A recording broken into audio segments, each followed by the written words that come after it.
Welcome to The Explainer. Today, we are completely busting this massive, pervasive myth that building wealth means you have to hustle 24/7, endlessly grinding and burning the candle at both ends. We're going to dive right into the hard science, pulling data from some of the top institutions in the world to discover how you can, quite literally, rewire your brain for financial abundance. Let's get into it. So this brings us to a really foundational question, right? Is it actually possible to think your way to wealth without just hustling around the clock? I mean, most of us are taught that wealth is all about math, spreadsheets, budgeting, and just this nonstop physical grind. But what if your biology is actually playing the leading role here? What if the way your nervous system responds to money is literally dictating what's in your bank account?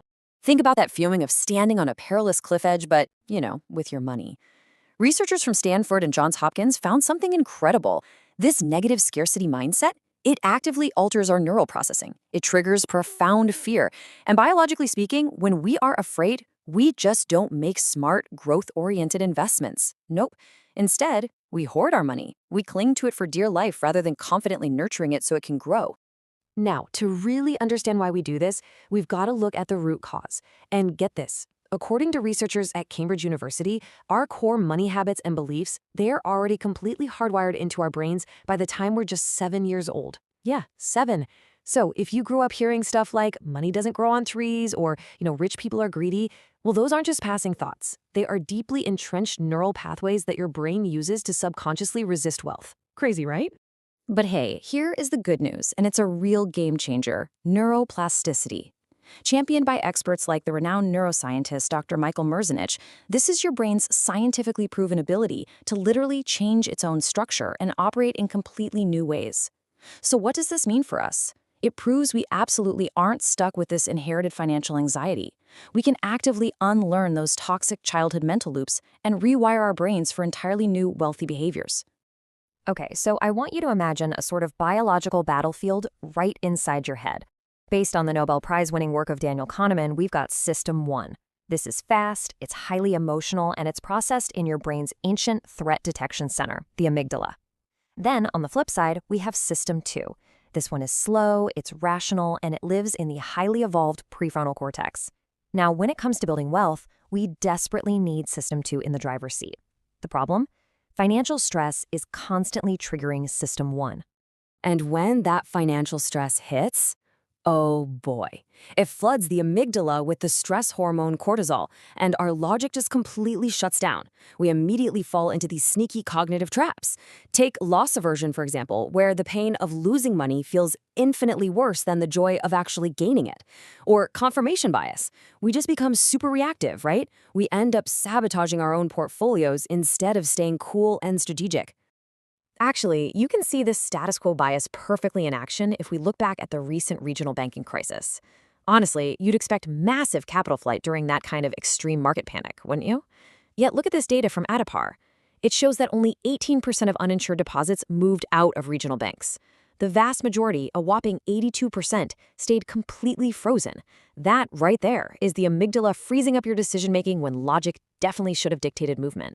So how in the world do top Wall Street investors and hedge fund managers cure this? Well, they use targeted meditation. And while focused attention, compassion, and visualization all offer some truly immense benefits, the research overwhelmingly points to one specific type: mindfulness. It is literally the ultimate scientifically proven de-biasing tool. It allows these top-tier investors to observe their thoughts without just instantly emotionally reacting to them. The secret mechanism behind why this works so well is something called interoception.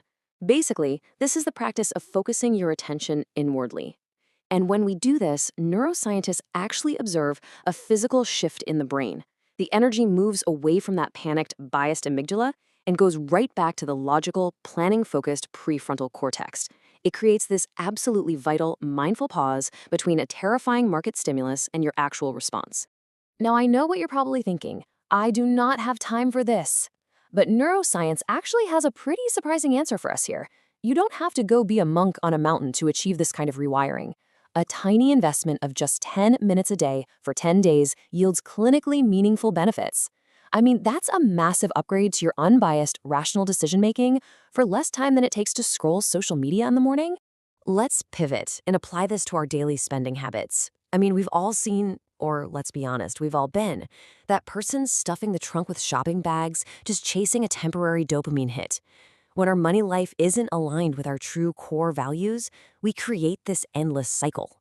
We just keep buying things, hoping, wishing, really, that they'll lead to lasting happiness, rather than actually funding our true purpose. You see, a huge part of rewiring your mind is correctly framing reality. A scarcity mindset, it screams at you that all debt is bad. But an abundant, highly logical mindset understands nuance. Good debt, like a manageable mortgage or leveraging home equity to fund a solid business, is a tool, guys. It's not a trap. Even a low-interest student loan might actually be something you shouldn't rush to pay off, especially if your money could earn higher returns invested somewhere else. And when evaluating your long-term goals, you absolutely need a logical framework, a rational retirement mindset roadmap, if you will. By aiming to replace roughly 70% of your pre-retirement income and just letting compound interest do the heavy lifting over the long haul, you build a target that is based strictly on math. This kind of clarity completely removes that emotional, fear-based urge to panic sell during those inevitable market dips. Now, if you want to actively reprogram your brain for this kind of abundance, just sitting around thinking positive alone won't cut it. You need something called mental contrasting. Backed by NYU research, this technique involves visualizing your wealthy future, sure, but then, and this is the key, immediately pairing it with an honest assessment of the real obstacles standing in your way. This dual action engages both the brain's reward system and the prefrontal cortex. It literally transforms a mere daydream into a highly achievable strategic goal. Let's get practical. If simply opening your banking app causes physical anxiety, like your chest gets tight, you need financial exposure therapy. You're going to start incredibly small. Spend exactly 1 minute looking at your bank statements while just trying to remain calm. Then calmly review your recent spending. By doing this, you are slowly retraining your nervous system. You're teaching your brain that, hey, it's perfectly safe to interact with your money. Okay, here is another super powerful tool, the Stanford Future Self Hack. Studies from researchers over at Stanford found that when people create a strong emotional connection to their future selves, they make vastly smarter long-term decisions today. So try writing a letter from your wealthy, completely balanced self 10 years in the future. Read it daily. It transforms those vague financial goals into a vivid, tangible identity. And as we know, identity drives our behavior far more than motivation ever could. To really make all of this stick, you've got to incorporate a daily wealth rewiring routine. This means actively retraining your default mode network, which is basically your brain's autopilot, by rewriting your internal money stories. You can add physical anchors like, I don't know, lighting a specific candle when you sit down to budget. And definitely schedule screen-free white space. This optimizes your mind for creative problem solving instead of reactive stress. It literally feeds your brain absolute proof that new possibilities exist. Look, inevitably, those old scarcity fears are gonna try to creep back in. It happens to the best of us. But when they do, you can deploy this exact rapid reset routine used by professional investors over at Adipar. Just get comfortable, take a really deep breath to drop all those pressing concerns, and tune directly into your immediate sensory experiences. It's like a mental reboot, instantly reclaiming your clarity and shutting down those pesky cognitive biases. So what's the crucial takeaway from all this incredible research? It really boils down to this. Wealth isn't just earned, it's allowed. Let that sink in. You do not need to hustle 24/7. What you need to do is regulate your nervous system, shift from your panicked amygdala to your logical prefrontal cortex, let go of that deeply ingrained scarcity fear, and truly allow your brain to become a tool for abundance. So I'll leave you with this question. What money story are you going to rewrite today?